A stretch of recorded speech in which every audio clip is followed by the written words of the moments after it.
So I once had a friend tell me, Troy, nobody cares about your half-baked internet opinion or something like that. And this opinion isn't really half-baked. I've thought about this for years, and you might not agree with it if you're watching, but the title, I'm going to title this something kind of clickbaity, like I don't believe in ADHD. And what it's meant to do is highlight the fact that everybody is so quick to place a disorder on things and to blame their own behavior on these disorders. I was kind of inspired to make this video after years and years of hearing people say, oh, I just have ADHD, I can't focus, and they would use it to justify certain behavior, like not paying attention when somebody was talking to them, and not that anybody has to pay attention, unless they maybe signed up for a class, like a college class, and then they just blame it on their ADHD. Now, on one hand, I get that things like this might become like disorders like, or whatever you call it, ADHD and things like that might be more prevalent now because, okay, what is the modern world doing to people? Are all these 15-second clips that we're watching online causing us to not be able to focus more? I personally watch YouTube videos that are 15 to 20 minutes long if it's something I want to watch. Or, our cell phones in general just causing people to have this stuff, to not be able to focus. I have kind of a different opinion. I don't think that so many disorders could pop up in such little time. And even if it were true, even if so many more people had ADHD, instead of being so quick to medicate, instead of being so quick to just be like, oh, he has a disorder, so yeah, he's not going to listen to you, he's not going to pay attention in class, give him extra help in class, let him use like extra tools that other students aren't using, which back in the day might have been fine, but again, there's just so many people who are saying, I have this, I have that, I need extra tools because of this. And I think at what point do we stop labeling so many things as disorders and just help this person learn to focus better?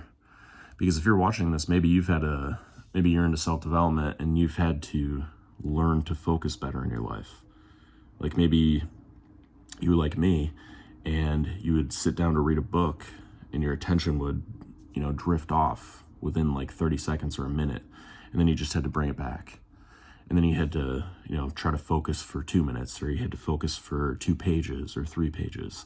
And you just learned how to sit there and focus on one thing, even if that thing was not super stimulating like the screens that we watch now. In Netflix movies and Hulu movies and TV shows and YouTube videos where things are just constantly blinking and special effects are going off every time, sound effects, every time somebody says a certain thing like in their video, just so you can pay attention to it. To me, it's all coping mechanisms. And I think that focus is something that can be taught and learned, actually just learned. You can teach yourself how to focus if you really want to. But I think that humans are, we'll do anything to survive and enhance our survival. And I think one thing that people do is tell other people what disorder that they have because they know that the other person has to respect it.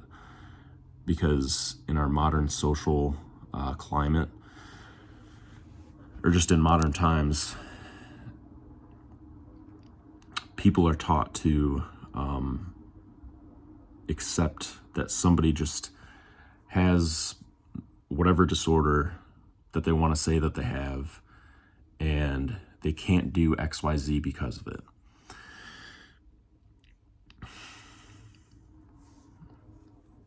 Imagine somebody like your roommate just screams at you, swears at you, goes crazy, takes the oven and tips it over and smashes the front of it on the floor, makes a mess of your entire place.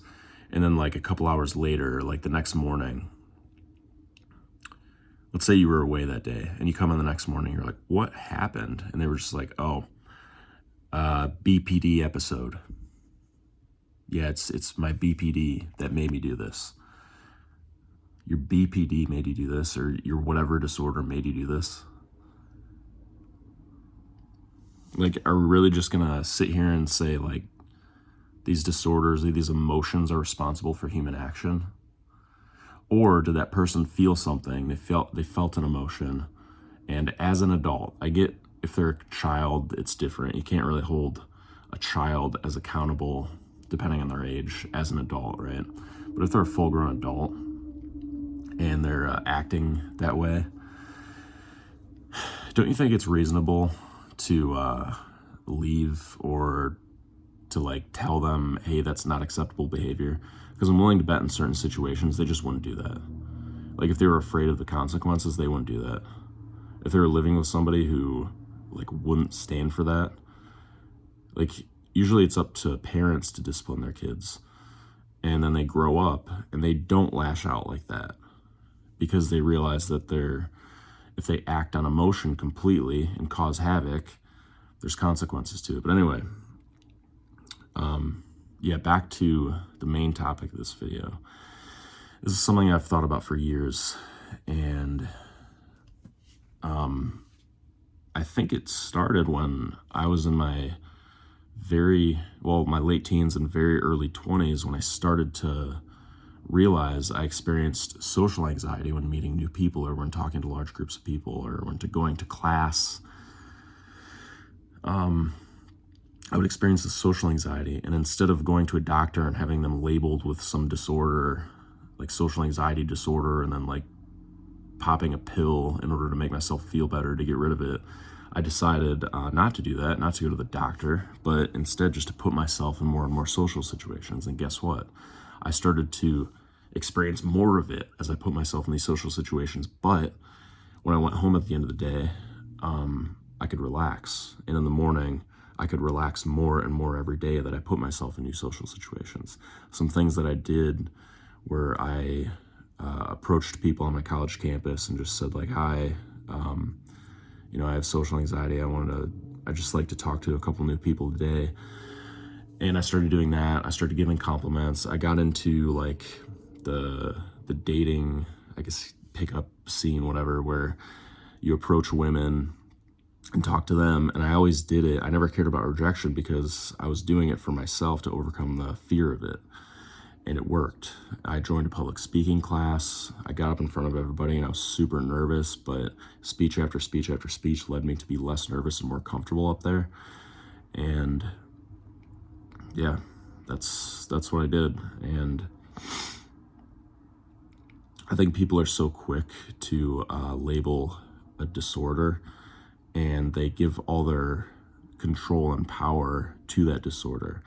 I get there's like a fine line between that, what I just said, and labeling yourself, but then taking action to do something to improve what you can improve, and then just using the label as like, because I said I had social anxiety. I never liked to say that I had social anxiety disorder, or like I went to a doctor and had them diagnose me, because I think that stuff, if you let it can get into your head and you can identify with it, rather than just going, okay, I have this social anxiety. It's here. Let me find more out about it and then put myself in social situations that have it come up. Maybe with some attention deficit disorder. You're sitting there trying to read a book, and then a minute later you're thinking about something else, or 30 seconds later you're thinking about something else, and you're like, what just happened? Then you bring yourself back and you're learning more about it. Or with your anger, lashing out, like you think to yourself, what am I actually feeling in this moment? What am I doing? And then you kind of take control of your actions.